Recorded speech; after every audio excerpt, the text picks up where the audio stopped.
What's up, guys? Matt Fragger back again. I got another fragrance review video for you. Today we're going to be talking about one from the Club de Nuit line from Armaf, and it's going to be Club de Nuit Milestone.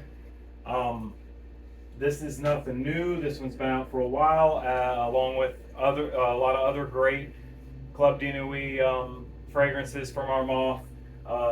They tend to clone Creed fragrances. You got CDNIM, a clone of Aventus, and Sillage, which I'm picking up soon. But just decided I was going to grab some of these Club de Nuit fragrances, and I thought I'd give you guys my initial impressions on this one.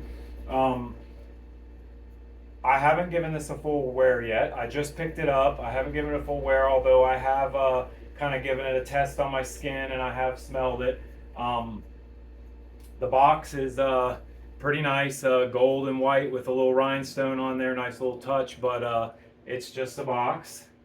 And the bottle is very fancy in my opinion.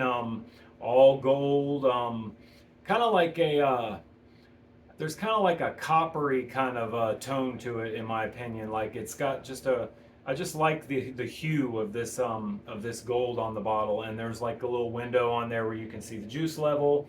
Got your standard little chain here, and yeah, it's a Club de Nuit presentation. If you have one Club de Nuit, you've seen them all.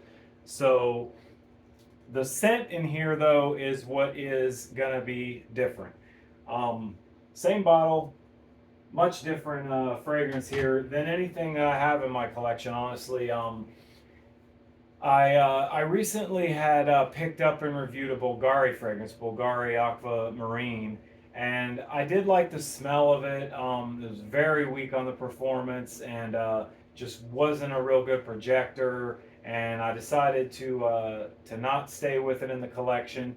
But what I was looking for from that fragrance, the profile that I was looking for, I feel like I found it in this one and then some. It's just got it in spades. So just on my first impressions, of this fragrance, first of all, got a great atomizer. And man, I gotta tell you guys, I haven't even given this a full wear yet, and I can already see this becoming one of my favorites in my collection. I don't know why I waited so long to pick this up, because I have heard all the hype, I have heard all the talk about how great it is, about how close it is to Creed's Milestone Imperial, which I have not tried. I never have got my nose on that one, but from what I've heard about how close this one is, I can kind of imagine now how great Milestone must be. However, I have also come to realize from not just one or not even two, but several different opinions that I've seen on this fragrance, that it does outperform Milestone Imperial. Milestone Imperial is maybe a deeper, richer, more robust kind of higher quality, maybe better quality ingredients and the like, that makes it, maybe the scent profile on it is a little bit richer, a little bit better, but again, I can't give my opinion on that as I've never smelled it, but I'm just surmising here that that the quality difference is going to be there, I'm sure, to an extent when you're talking about comparing these two. But from what I've heard, they're pretty damn close. And if that's the case, then I can see why Milestone Imperial is one of those fragrances that just so many people adore. Because this thing is great.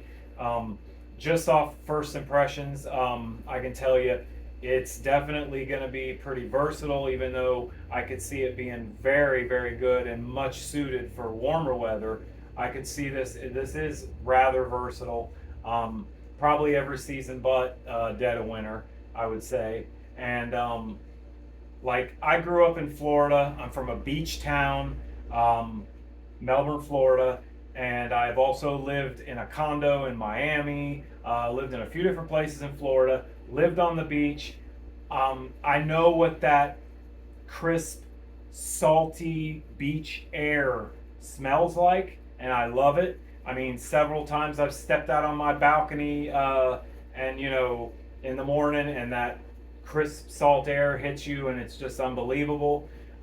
They managed to capture that in this fragrance. They took that kind of ozonic, kind of salty, airy, salty air feel, and they put it in this bottle. Um, I don't know how they've done this, but they did. It smells like salt air, and then you're going to get some fruit from the open of this.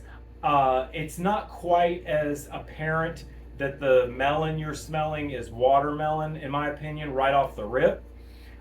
You get like a fruity, salty smell right off the jump. But as it dries down a little, it becomes a little more apparent that it's a watermelon type of melon smell that you're experiencing.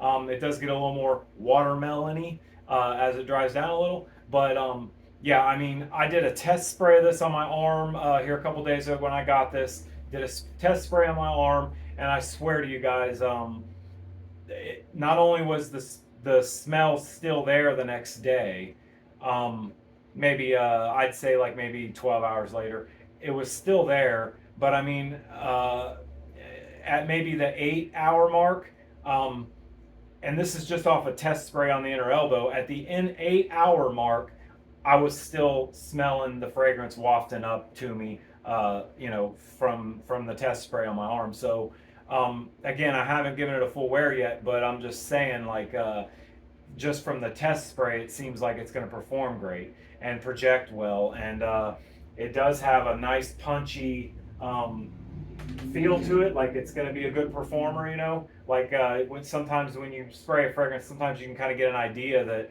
it's going to be a little better performer just by it just kind of gives you that punch. And this one does that.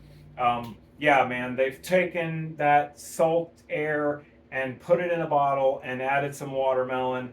And, of course, there's some other notes in this. There's some other stuff going on. I'll get into more of that in a more elaborate and full review at a later date after I've given it a few wears. But on initial impressions, I can see this being one of my top fives in my collection. Just very quickly, I see it heading in that direction.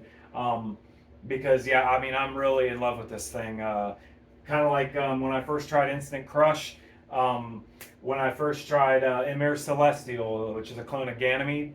The first time I smelled that, I was in love with it. Instant Crush, love it, first smell. This one, as soon as I smelled it, I knew I was going to love it. I knew I'd found that warm weather, sea salty, kind of marine fragrance that I had in my mind that I was looking for. This filled that bill for me. The Bulgari absolutely fell flat of that, but this one made up for it in spades. Great fragrance. Seems like it's going to be a great performer. Smells awesome. On its way to being one of my favorites, and I hope that you guys check this one out and you feel the same way about it, and maybe it becomes one of the favorites in your collection and gives you some, something great to wear this coming summer when the weather's warm. So I'll be back for a full review on this at a later date, give you a little more information on it. But for now, I'm the Mad Fragger. Thanks for watching another video, guys, and I'll see you next time.